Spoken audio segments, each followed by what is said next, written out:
Since the first half of the 1800s, the genre known as Paleoart, aka dinosaur illustrations, has dazzled our imaginations. We have no way of knowing what them dinos looked like, so the latest Paleoart has always been drawn based on the most recent and modern scientific knowledge of the day. And that knowledge has obviously evolved since the days when we thought heroin was a cure-all, and so the way dinosaurs have been depicted has evolved too. For today's video, I'm going to take a snappy quick look at the history of dino depictions to see how those pics shook out from way back then to now.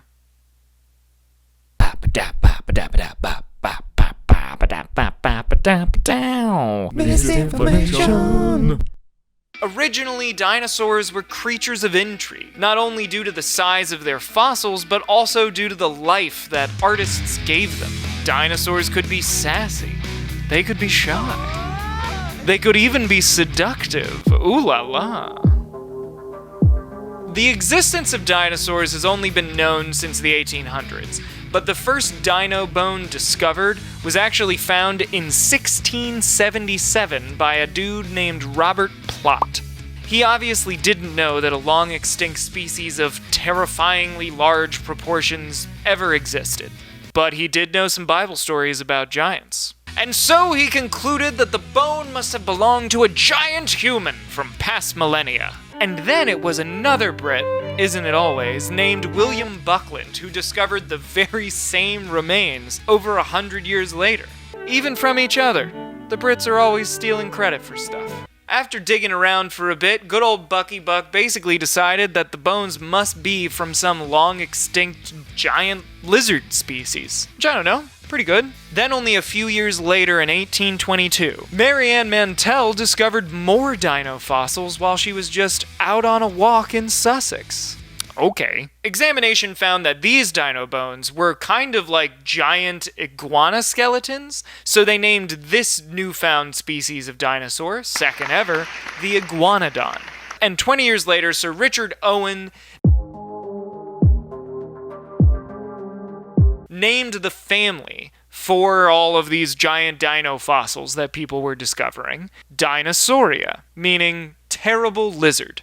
And so dinos had their name. Say my name. Both originally and today, dinosaurs are modeled after like modern day creatures of the time, or at least that we know about. I can't hear you.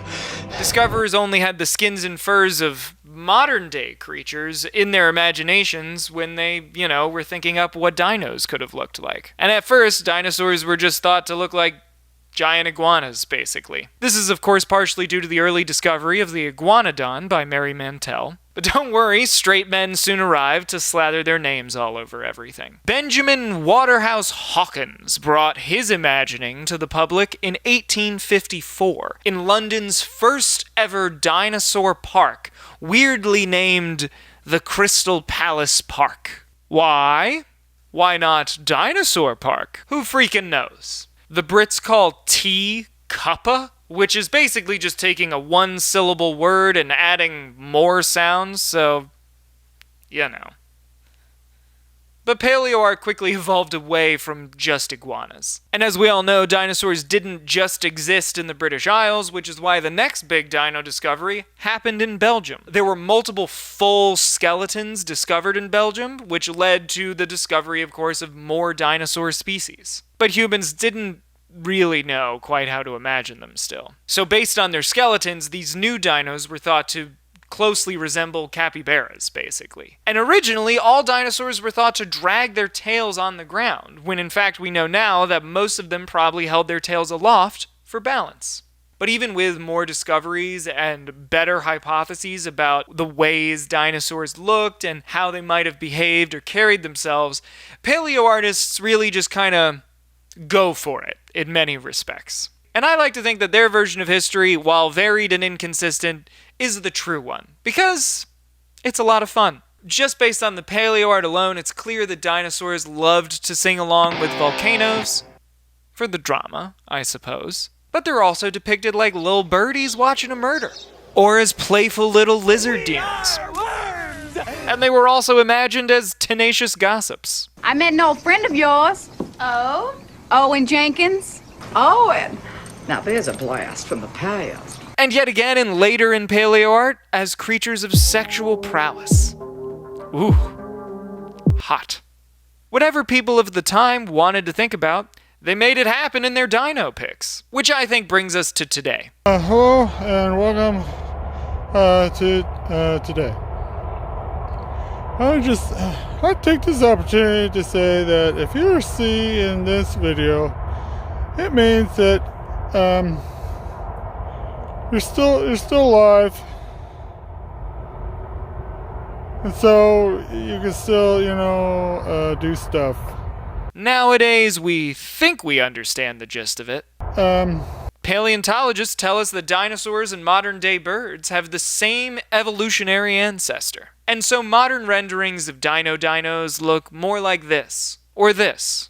But my favorite part of modern-day paleoart is that whoever's making it, they really stuck to the roots of the genre. No, not that one. Yes! Exactly! I mean, this is practically indistinguishable from me on a Friday night pre-pandemic. And I know I'm making funnies, but it does make sense that paleoart would still have the trappings of human behavior and culture, despite being art of dinosaurs. As silly as it can be sometimes, we know that dinosaurs were the dominant species of their time, and we know that humans are the dominant species now. So we're just working with what we know. And apparently, what we know is pretty gay. And I like it.